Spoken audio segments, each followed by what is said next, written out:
No need to wait, kids. You need not switch channels. Sit back, relax, and join Kuya Bernard in this week's edition of Once Upon a Saint. All right!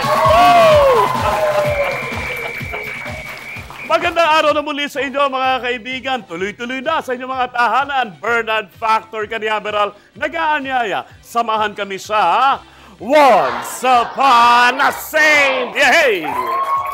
Dalawang dekada ng patuloy na naghahati ng mga totoong buhay at pakikipagsapalaran ng mga tunay na superheroes, ang mga banal. Yay! Kasama pa rin natin ang mga mag-aralan mula dito sa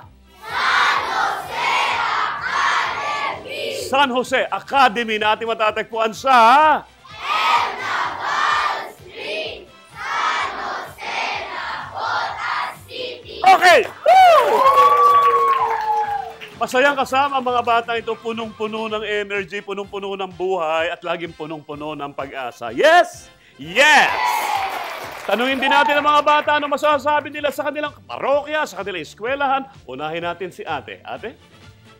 Sabi ko po na hindi lamang po kami hinuhubog ng aming paaralan para maging isang mabuting estudyante. Ngunit para din po maging isang masunuring anak at mabuting kaibigan. Ang aming paaralan po ang nagpatatag ng aking pananampalataya sapagkat nanggaling po sa kanila. Tinuturo po nila ang mga gospel sa simbahan at iba pa. Galing ha, nakakatuwa. So tumutulong sa magulang. Apo. Naglalaban, nagluluto ng mamalansya. Dapat tumutulong sa magulang. Si ate, ano masasabi kay ate? Ang paaralan po namin ay tinuturuan po kami na magdasal po talaga sa Diyos na hindi lang po dapat na pag may problema at saka lang po lalapit sa Diyos. Dapat din po, pag nagpapasalamat po tayo, maghingi po tayo ng thank you kay Lord kasi lagi niya po tayong ginagay, hindi niya po tayo iniiwan. Beautiful ha, hindi lang sa mga problema, kundi magpasalamat ha. Go ahead ate, go. Our school is also has a great role po sa pag-strengthen rin po ng faith ko. And then sinabi rin po sa school namin na in every work na ginagawa po, dapat po isi-center lagi kay God. And then dito rin po sa school po, isa rin po siyang home po para sa amin. Tagline nga rin po ng school namin is we treasure, nurture, and teach each learner as St. Joseph. Parang hashtag lang ano, hashtag we treasure, nurture, and Teach each learner. Wow. At si Kuya? Yes, Kuya. Bilang isang Catholic church, bilang isang Catholic school po, ang aming eskwelahan po ay nagtuturo po sa amin ng mga magagandang asal na magagamit po namin hindi lamang po sa eskwelahan, miski na rin po sa aming pang-araw-araw na buhay. Ang aming paaralan din po ay ang nagsisilbi naming pangalawang tahanan na kami ay ginagabayan at tinuturuan upang maging isang mabuting Kristiyano at maging mabuting mamamayan. Very good. Palakpakan natin ang mga bata na ito. Ano ba kayo? Senior or junior? Junior. Kahanga mga batang ito ha. Parang ang galing nila magsipagsalita ha. Pero alam nyo, in charge din sa kanilang student at academic affairs. Narito po ang kanilang mga head. Usapin natin si Ma'am Andal at saka si Mr. Pejo. Ayan, did I say it right? Pejo. Yes. Ay, talaga naman, bakit ka naman nagmano pa sa akin, ha? You know, brother, sa school po kasi, it's a culture na tinuturo po natin sa bata na way po ng paggalang natin is magmamano. Magmano. Isa pong bagay na nawawala na, pero pinipilit po natin buhayin sa paaralan. Maganda yan, ha? At ang balita ko, maliit ka pa, nanonood ka na sa akin. Opo. Malaki ka na. Opo. 2 dekada na, ha? 2 dekada po. At okay. Black pa po yung hair po ninyo, brother. Black pa, ngayon puti na. Susunod yan, magiging gold na yan. Ma'am Andal, kamusta po? Mabuti po. Nagkita na rin tayo noon, di Opo, po ba? nagkita na po tayo. Nagkita na naman tayo ngayon. Sa uli-uli po. Mas malaki na ang tiyan ko ngayon. Pero naging mas gwapo po Ay, yata sus, kayo talaga ngayon. naman may pa-Christmas ka. Ma'am Andal, kayo po ang head ng Academic Affairs po. Ano po Opo. ibig sabihin nito? Ang departamento ko po ay siya pong humuhubog sa mga bata upang malinang ang kanilang kaalaman tungkol sa ano po ng mga yung cognitive aspect po nila, yung affective and at the same time yung mga skills nila para ma-develop po namin. So talagang holistic ang pagtuturo? It's the holistic approach po sa aming paaralan. We develop the intellectual, the physical, emotional, and the spiritual aspect of our students. That's why ang mga bata po namin, tinuturuan po namin hindi lamang para maging they're good academically, at the same time, they should learn also how to deal with people. And that is, it evolves on the spiritual life of the child. Of the student as well. Opo. Si Sir naman, ano naman ang kasaysayan ng inyong academic at saka ano pa yun? Student affairs. Student affairs. Ano naman po? Dito po sa paaralan, katuwang po namin sa student affairs ang academic affairs. Kasi brother, naniniwala tayo na ang pagkatuto ng mag-aaral ay hindi lang dapat nasa 4 na sulok ng classroom. So sa student affairs po team, sa office po natin, ang ginagawa po natin is we try to provide activities that would enrich whatever actual theories na matututunan po nila sa loob ng classroom. We try to provide po activities that would give them concrete experiences para mas matatandaan po nila, magmamarka po sa kanila yung tinuturo. Galing, ha? Ilan taon ka na nagtuturo dito, Ralph? It's my 8th year na po ng pagtuturo. 8 years? Like Wow! like po the other teachers po na kasama natin dito, I'm also an alumnus of the school. Wow! So ito po yung... Parang ayaw nyo umalis dito talaga, ha? Siguro po, brother, maganda pong tingnan natin na tinuruan po kasi tayo ng paaralan na mula kay San Jose para kay San Jose. Ay, ang ganda nun. Yes. Love life. Kamusta? Ang love life ko po ay lahat po ng mahigit 800 mag-aaral dito sa San Jose Academy. Dahil sa sinabi mong yan, ibigay ang telephone numbers. Hindi. Maraming salamat at may kagaya mo na dedicated sa trabaho. Salamat. Parang, ma'am, parang 100% ang dedication. Opo. Para nakikita nyo na sa kanya ang paparating na bukas. Opo. Talaga. May liwanag na po ang bukas. May liwanag na. At salamat kay Father Jerome. Salamat po kay Father Jerome. Oy, palapakan natin. Mabuhay kayo. Maraming salamat po. Thank you very much. Thank you very much po, ha? Thank you very much, ha? Oy, nakakatuwa, ano, ha? Pero alam nyo ba, mga bata, itong ating kwentong banal, sabi ko nga sa inyo, 5 magkakapatid na babae, di ba? Sila, Marie, Pauline, Leonie, Celine, at si Saint Therese. At kinakailangan din nilang mag-aral. At yun nga ang gusto ng kanyang mga magulang na makatapos ang kanilang sa kanilang pag-aaral. At ang kanilang mga parents, sino ang parents sila? Sila, Luis at Zelly Martan. At eto nga, namatay si Zelly.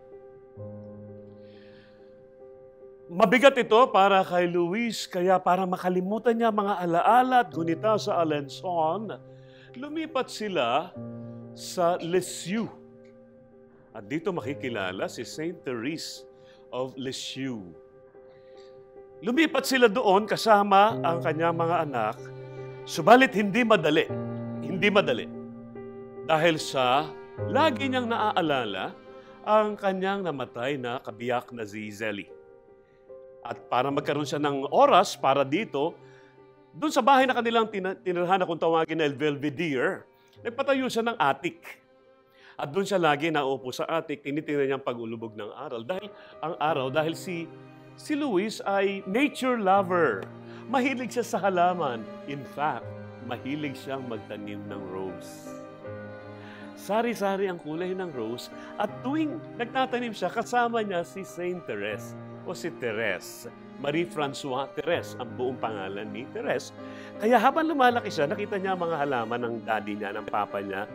At tuwing titingnan niya ang mga halaman, ang mga rosas, naaalala niya ang panahon na una sila nagkita ng kanilang asawa na si Zelly. Nangyari ang lahat habang tumatawid ng tulay itong si Luis. Nasiraan ang karwahe ni na Zelly. Bumaba si Zelly pagkaganda-ganda. May parasol at ang suot niyang lace. At dumarating naman ang matikas na si Luis dahil sa isang sundalo. At nang magtama ang kanilang paningin, tuwing! may electricity. Oh, lumingit eh. Alam mo yun? Parang they were meant for each other at nang lumagpas na si Luis, nakatanong pa rin si Zelly at bumubulong sa kanya, siya ang lalaking para sa iyo. At nung bumaling muli si Luis na ganyan, biglang nag-iba naman ang tingin si Zelly. At nung tiningnan niya si Zelly, may hawak na parasol o magandang payong na ang sabi niya, siguro ito na ang babaeng para sa akin. Nang magkakilala sila, after 3 months, nagpakasal ang dalawa. Ganun kabilis. Dahil ang sabi, itinakda ang dalawa na maging mag-asawa. Subalit alam niyo ba, ang pangarap pala ni Luis ay maging pare. Ilan sa inyo gusto maging pare? 1, 2, 3, 4, wala, nagtataas ng kamay. Ako lang yata. Ang pangarap naman ni Zelly ay maging madre. Ilan sa inyo gusto maging madre? 1, 2, wala rin nagtataas. Anyway, hindi sila natuloy na maging madre at pare. Bumagsak sa Latin si Luis, hindi naman pinayagan si Zelly ng kanilang provincial dahil mas maganda raw na sa labas na lamang siya. Kaya nung nagpakasal sila, July 12. Kailan pinagpakasal? July 12. Sabi nila, mabubuhay sila bilang mga banal. Ibig sabihin, mag-aasawa sila pero hindi na sila magkakaroon ng anak. Subalit nang malaman ito ng paring nagkasal sa kanila, sabi hindi po pwede.